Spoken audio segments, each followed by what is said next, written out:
I woke up to divorce papers sliding across my hospital bed tray like a death sentence served with breakfast. The morphine made everything hazy, but those bold black letters cut through the fog with surgical precision. Petition for dissolution of marriage. My wife's signature at the bottom, dated yesterday, while I was still unconscious from spinal surgery.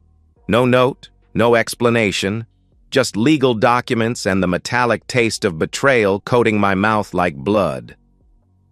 My name is Ethan Caldwell, and until 48 hours ago, I thought I had it all figured out. At 34, I'd built Caldwell Tech Solutions from nothing into a multi-million-dollar consultancy. Fortune 500 companies paid premium rates for my cybersecurity expertise. My corner office overlooked downtown, my Porsche sat in the executive parking garage, and my wife Vanessa was the kind of woman who made other men jealous just by existing. We'd been married for 6 years. I met her at a charity gala. She was volunteering, radiant in a simple black dress that probably cost more than most people's rent. Vanessa had this way of making you feel like you were the only person in the room when she smiled at you. Her laugh was infectious, her ambition inspiring. She ran a small but successful lifestyle blog, had dreams of building an empire, and I was more than happy to support those dreams. She moved into my penthouse 3 months after our first date. I proposed on the anniversary of the night we met, using my mother's engagement ring, a 1920s Art Deco piece that had been in the Caldwell family for generations. The wedding was everything she wanted, expensive, elegant, Instagram perfect. I didn't care about the cost. Seeing her happy made every penny worth it. For years, we were that couple everyone envied. She attended my business dinners, charming clients and investors with effortless grace. I supported her content creation, helped her navigate brand partnerships, celebrated every milestone in her growing online presence. When chronic back pain started affecting my work, she was my rock. Doctor's appointments, physical therapy sessions, late nights when the pain kept me awake. Vanessa was there through it all. "We're a team," she'd whisper during those dark 3 a.m. moments when the pain medication wasn't enough. "Whatever happens, we face it together." The surgery was supposed to fix everything. L4-L5 spinal fusion, risky but necessary. My orthopedic surgeon was confident, and Vanessa seemed equally optimistic. The night before the operation, she held my face in her hands and promised she'd be there when I woke up. "I'm not going anywhere, baby. You're stuck with me." I believed her completely. Looking back now, the signs were there, subtle cracks in the foundation I was too trusting to notice. It started with the phone calls. Vanessa had always been social, but in the weeks leading up to my surgery, she was constantly stepping out to take business calls. When I asked about them, she'd brush me off with vague mentions of new brand partnerships or content collaborations. Her laptop became password protected. She started receiving packages addressed to her maiden name, something she hadn't used since our wedding. Then there were the visits to her cousin Maya. Vanessa and Maya had never been particularly close, but suddenly they were having weekly lunch dates. When I suggested joining them, Vanessa would make excuses. "Girl talk? You'd be bored." Or, "Maya's going through relationship drama. She needs space to vent." The most telling sign was her social media behavior. Vanessa's entire brand was built on our relationship. Couple goals content, behind-the-scenes glimpses of our life together, romantic anniversary posts that generated thousands of likes. But in the month before my surgery, those posts became noticeably scarce. When I mentioned it, she claimed she was taking a break from oversharing and wanted to keep some things private. I should have trusted my instincts. The woman who had built her following on documenting every aspect of our relationship suddenly wanted privacy? But I was dealing with constant pain, focused on the upcoming surgery, and I wanted to believe the best about the woman I loved. The night before the operation, as she tucked me into bed and kissed my forehead, something felt different. Her touch was mechanical, perfunctory. She kept checking her phone even during our supposed quiet moments together. When I caught her texting at 11 p.m., she claimed it was her assistant coordinating content for while she'd be off the grid caring for me. "You don't need to put your whole life on hold," I told her, squeezing her hand. "I'll probably sleep through most of the recovery anyway." She smiled, but it didn't reach her eyes. "I want to be here for you. That's what wives do." Those were the last words she spoke to me as my wife. The morning after I found the divorce papers, a nurse named Patricia brought my breakfast and sat down beside my bed with the kind of expression that meant bad news was coming. "Mr. Caldwell, I need to tell you something.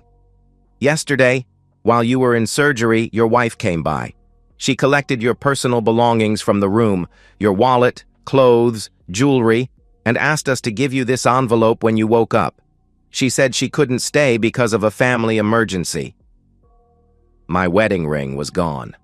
The Rolex my father gave me for my 30th birthday, gone.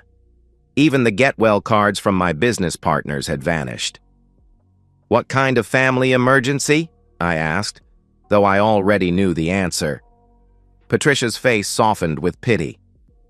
"She didn't specify, but honey, she didn't look like someone dealing with a crisis. She looked like someone who couldn't get out of here fast enough." That afternoon, I discovered the extent of the damage. My phone had been factory reset. Every joint account, checking, savings, investment portfolios, had been drained down to minimal balances. My credit cards were maxed out with cash advances I'd never authorized. The penthouse felt different when I called my neighbor. She confirmed that movers had come that morning, taking what looked like half the furniture. But the real knife twist came when I saw Vanessa's Instagram story that evening. There she was, perfectly lit by candlelight, tears glistening as she spoke to her phone camera about being abandoned by the person I loved most during his darkest hour. The caption read, "Sometimes the people we trust most show their true colors when we need them. I'm heartbroken, but I'll survive. Sending love to anyone else going through betrayal right now." The comments flooded in, thousands of them. "You deserve so much better, Queen. What a piece of garbage husband. Stay strong, beautiful." Her follower count jumped by 50,000 overnight. Brand collaboration offers started pouring into her DMS. She was monetizing my surgery, turning my medical crisis into her content goldmine. That's when something inside me shifted. The fog of betrayal cleared, replaced by cold, calculating fury. Vanessa thought she was smart, that she'd played the long game and won. She'd underestimated me completely. She forgot that I built my fortune by being 3 steps ahead of everyone else, and she'd just made the biggest mistake of her life. Over the next week, as I pretended to wallow in depression for the hospital staff, I began assembling the pieces of Vanessa's destruction. My first call was to David Chen, my family's attorney and one of my father's oldest friends. David had handled the legal structure of my business empire, and more importantly, he despised Vanessa with the passion of someone who'd seen through her act from day one.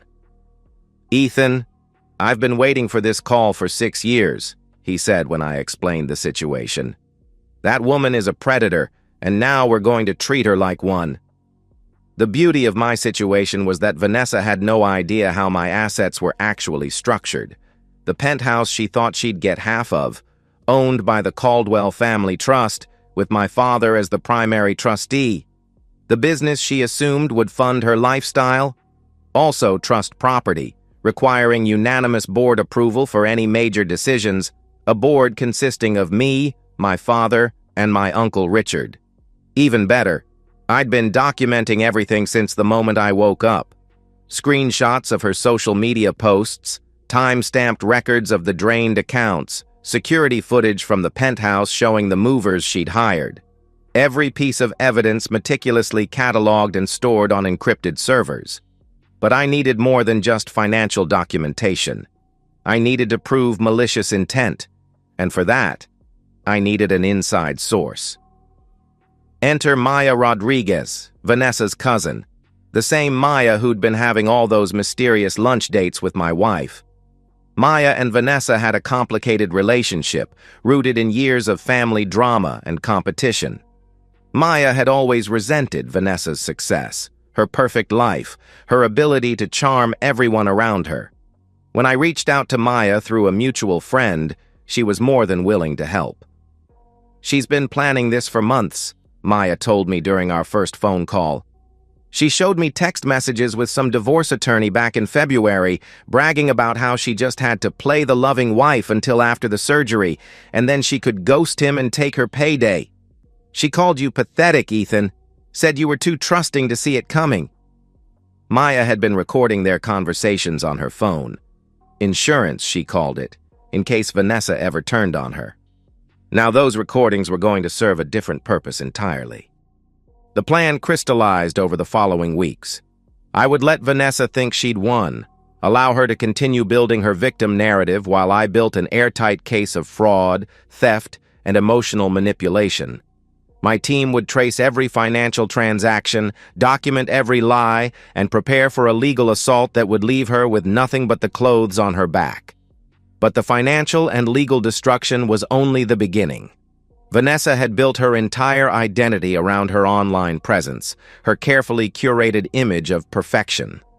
I was going to systematically dismantle that image piece by piece until she became a cautionary tale instead of an inspiration. The first phase began immediately. While Vanessa continued posting her abandoned wife content and collecting sympathy followers, my cybersecurity team went to work tracing every digital footprint of her betrayal. What we found exceeded even my expectations. Vanessa hadn't just planned to leave me, she'd been systematically stealing from me for months.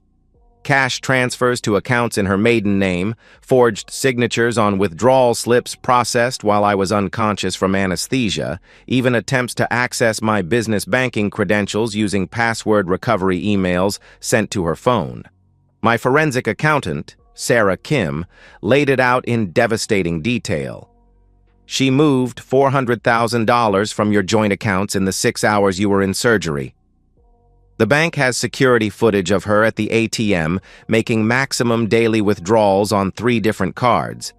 She tried to wire transfer another $200,000 to an offshore account, but that got flagged by fraud protection systems." Meanwhile, Maya continued feeding me intelligence about Vanessa's true plans. The recordings she'd made were beyond damning. In one particularly revealing conversation, Vanessa laughed about how easy it had been to manipulate me. "He actually thinks I love him." God, Maya, the man is so pathetic.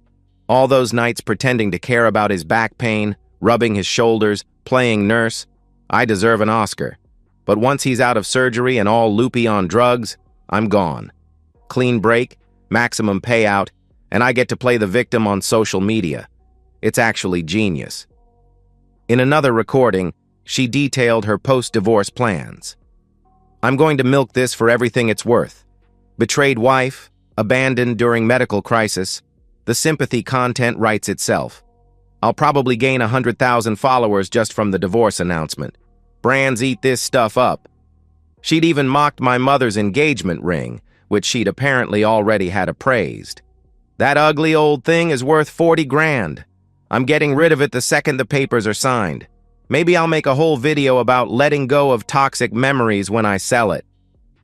By the time I was discharged from the hospital 6 weeks later, I had assembled a legal arsenal that would have made a prosecutor weep with joy.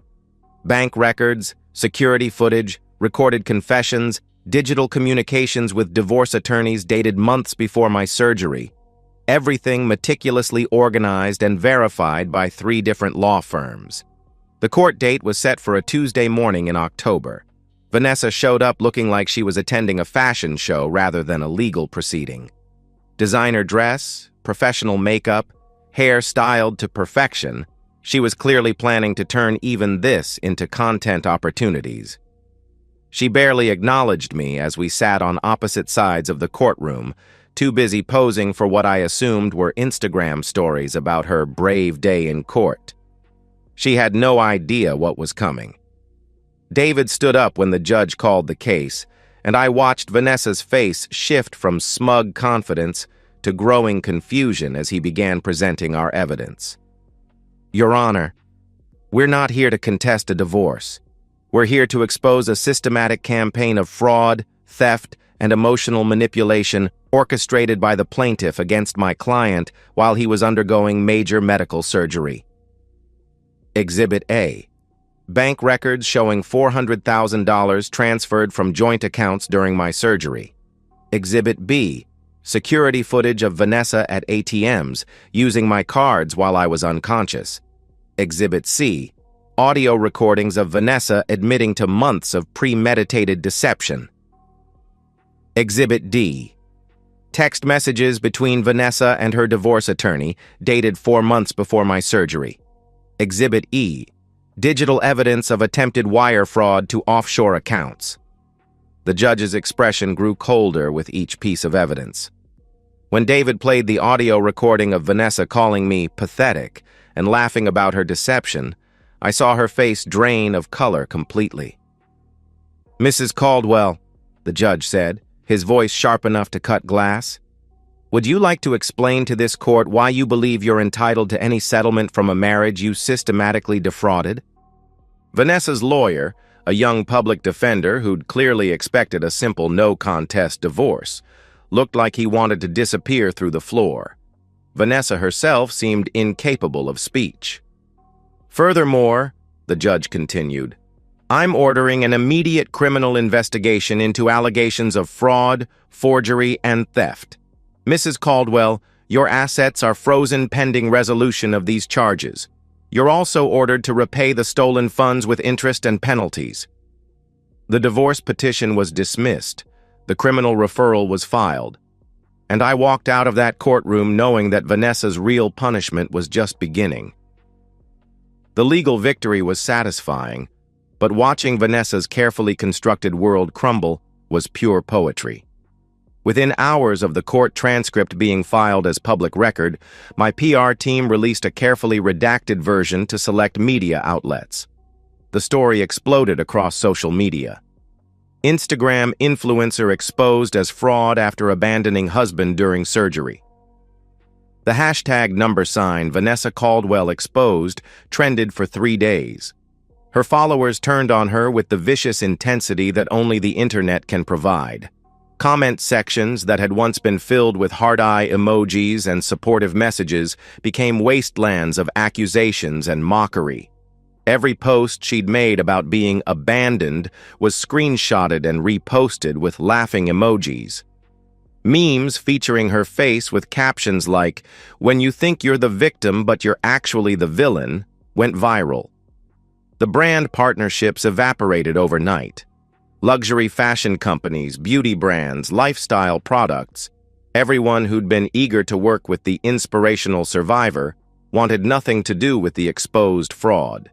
Her management company dropped her via a tersely worded email that somehow found its way to gossip blogs within hours.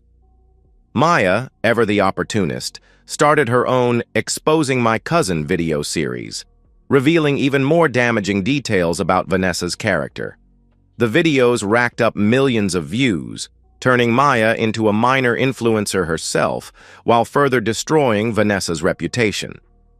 But the most devastating blow came from an unexpected source: my mother's engagement ring.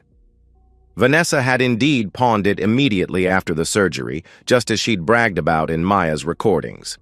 When this became public, the jeweler who'd bought it offered to return the ring as a goodwill gesture, generating even more positive press for my side while highlighting Vanessa's callousness.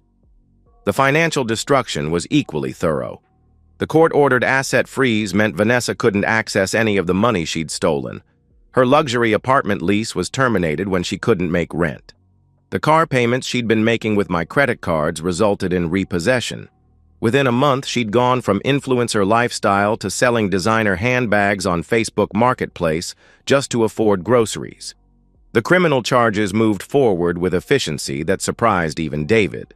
Prosecutors love slam-dunk cases, and Vanessa's crimes were documented so thoroughly that her public defender advised her to take a plea deal. She received 2 years probation, community service, and a restitution order that would keep her financially ruined for the foreseeable future. But perhaps the most satisfying moment came 6 months later, on a cold February evening. I was driving through the industrial part of town when I spotted a familiar figure behind the bulletproof glass of a run-down gas station. Vanessa, wearing a stained uniform shirt, mechanically scanning lottery tickets and energy drinks for customers who barely looked at her. She'd gained weight. Her famous hair was pulled back in a greasy ponytail. The manicured nails that had once held champagne glasses at charity galas were now chipped and stained with newsprint from handling magazines. I pulled up to the pump directly in front of the window and made sure she could see me clearly as I filled my tank. The new Porsche, an upgrade from the one she'd thought she'd get half of, gleamed under the harsh fluorescent lights. When I walked inside to pay, she kept her eyes fixed on the register, but I could see her hands shaking slightly. The name tag on her uniform shirt read V. Martinez. She'd gone back to her maiden name, probably to avoid the continued internet harassment that followed her married name. "Evening," I said pleasantly, sliding my credit card across the counter. She processed the payment without a word, without looking up. Her face was hollow, aged beyond her years. The woman who'd once commanded rooms with her presence now seemed to fold in on herself, desperate to avoid any kind of attention. As I turned to leave, I paused at the door. "Oh, Vanessa?" She finally looked up, and I saw something that satisfied me more than all the legal victories and financial recoveries combined.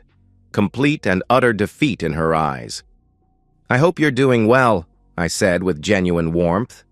"Really? I hope you've learned from your mistakes." The lie came so easily, so convincingly, that for a moment I almost believed it myself. 6 months later, Caldwell Tech Solutions opened its new regional headquarters in a gleaming tower downtown. The grand opening was covered by business journals and local news stations. My photo appeared on magazine covers with headlines like, "Rising from Betrayal: How One CEO Turned Personal Destruction into Professional Triumph." I was profiled as a survivor, an inspiration, a man who'd overcome both physical and emotional trauma to build something even greater than before. The spine surgery that was supposed to be my lowest point became the foundation story of my greatest success. Late one evening, as I stood in my new corner office overlooking the city, my assistant brought me the latest social media monitoring report. Vanessa had finally returned to Instagram after months of silence. Her follower count had dropped from 800,000 to barely 12,000. Her most recent post, a generic sunset photo with some inspirational quote about new beginnings, had received exactly 7 likes. One of those likes was from Maya, who'd built her own following to over 300,000 by positioning herself as the whistleblower who'd exposed her cousin's fraud. Maya's bio now read, "Truth teller, fraud exposer. Sometimes blood isn't thicker than water." I closed the report and looked out at the city lights. Somewhere out there, Vanessa was probably finishing her shift at the gas station, counting down the hours until she could go home to whatever cramped apartment she could afford on minimum wage. Tomorrow she'd wake up and do it all again, her dreams of influencer stardom and easy money buried under the weight of her own choices. The doctors had warned me that recovery from spinal surgery would be long and difficult, that I might never be the same person I was before. They were right, but not in the way they'd expected. I wasn't the same trusting, generous man who'd believed his wife's promises and ignored red flags. I was harder now, more calculating, less prone to sentiment. The betrayal had burned away every trace of naivety, leaving behind something sharper and more dangerous. Vanessa thought she was destroying me when she left those divorce papers on my hospital bed. Instead, she'd created the architect of her own destruction. And unlike her crime, my revenge would last forever, a permanent reminder to anyone who thought they could take advantage of Ethan Caldwell's trust. The billboard advertising our new headquarters was visible from the gas station where she worked. Every night, as she counted the register and locked up the shop, she could look up and see my face smiling down at the city I now owned a piece of. The tagline on that billboard, suggested by my marketing team, read, "Built from rock bottom, fueled by betrayal, stronger than ever." I couldn't have written it better myself. And so, we've reached the end of today's story. Was it what you expected, or did it take a twist you didn't see coming? I'm curious to hear your thoughts. Share them in the comments below, and let's get a conversation going. If this story kept you hooked, make sure to hit that like button. And if you're new here or just haven't subscribed yet, now's the perfect time to join our community. I bring you fresh, captivating stories every day, so click that subscribe button and turn on notifications so you never miss out. Thanks for watching, and I'll see you in the next one.